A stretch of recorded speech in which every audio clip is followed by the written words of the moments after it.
Today, I want us to focus our discussion on something a little different. I want to talk about the 4-year-long campaign to undermine President Trump. Because what's happening right now with the 2020 election, this mainstream effort to force the president to concede the election before it's been officially called is not an isolated incident.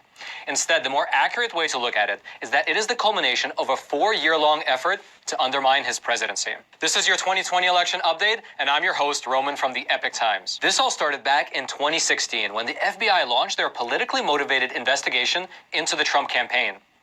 And from then on, in the ensuing 4 years, they have continued their efforts to remove him from office. First through the Russian collusion narrative, then through impeachment, and now through this effort that we're seeing today to force him to concede the election. It's this campaign in its entirety, which the Epoch Times recently called on their front page, the 4-year war against Trump. Now, this was a phenomenal investigation. And what you might find interesting about this is that it's not a partisan issue, because it's not only an assault on President Trump. Instead, it was an assault on the office of the presidency, and along with that, it was an assault on the very foundations of America. And if you think I'm exaggerating, well, stick around and let's go through the details together. Let's start with what's known as Operation Crossfire Hurricane.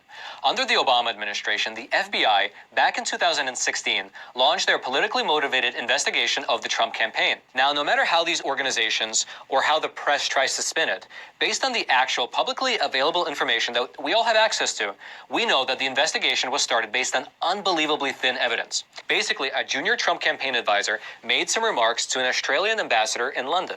That's it.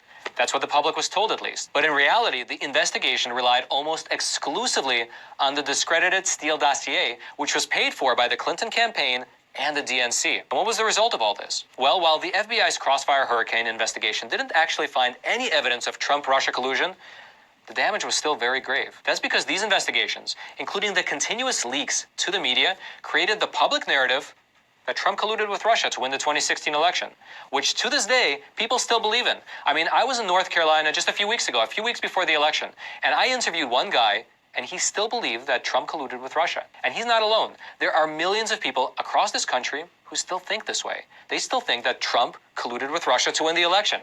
Basically, this whole collusion narrative cast a dark shadow over the first 2, maybe even 3 years of Trump's presidency, and constrained his actions both domestically and internationally. It basically handcuffed the man's hands, the man who was duly elected as the President of the United States.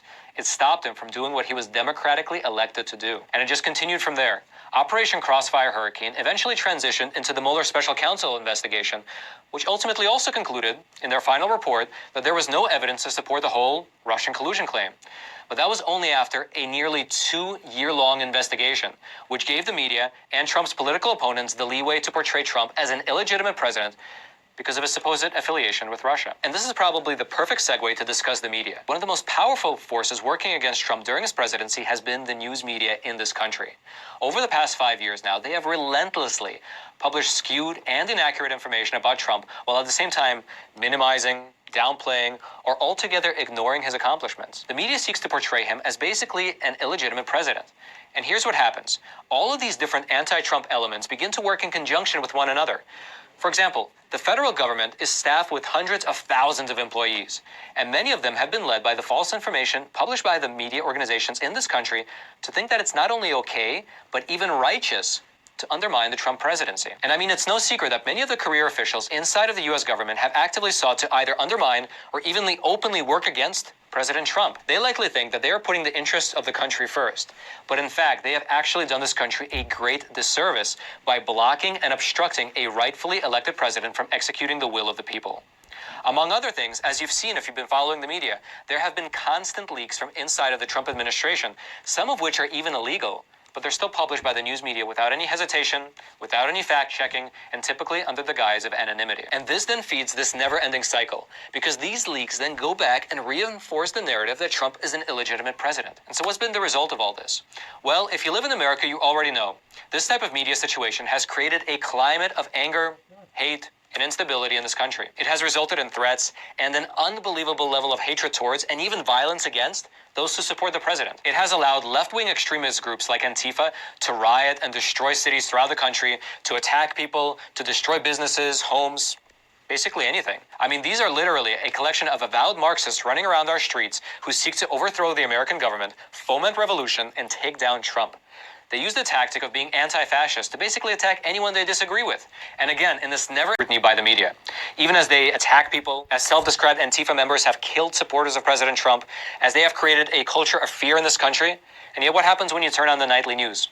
Crickets. Instead, you hear about things like impeachment, in which the Democrats attempted to remove President Trump from office because he attempted to investigate very legitimate concerns that American taxpayer money was being misused in Ukraine. Their claim, of course, was that he can't investigate Joe Biden because he's a political candidate. But that's at the same time pretty much what they did to Trump back in 2016 when they investigated him with the Crossfire Hurricane FBI investigation. I mean, there are so many more details than this, but what it ultimately comes down to is this.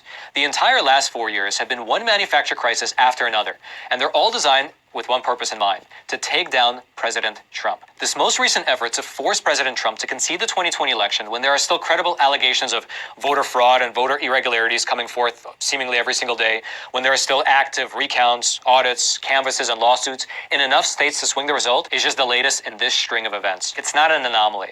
It's not random that the media right now has one uniform voice which claims that Joe Biden is the winner and that Trump should concede. It's not a coincidence that the media in one uniform voice is tarring and feathering anyone who dares to question the security of voter machines. Seen in its proper context, this is just the latest in a 4-year-long campaign to take down President Trump. Now, if you want to go deeper into the details of this 4-year-long war against Trump, we'll throw all of the links in the description box below this video. And I would highly recommend you check it out for yourself because it goes into so much more detail than what we discussed here. While you're down there looking for those links, make sure to hit that like button, which forces the YouTube algorithm to share this video to thousands of more people. And if you haven't already, subscribe to this channel for more election updates, as well as investigations into the socialist and communist version of America. Until next time, I'm your host, Roman from the Epoch Times. Stay informed and stay free. By the way, we recently compiled some of our footage from Portland, Oregon in a short video to give you an idea of what's going on there.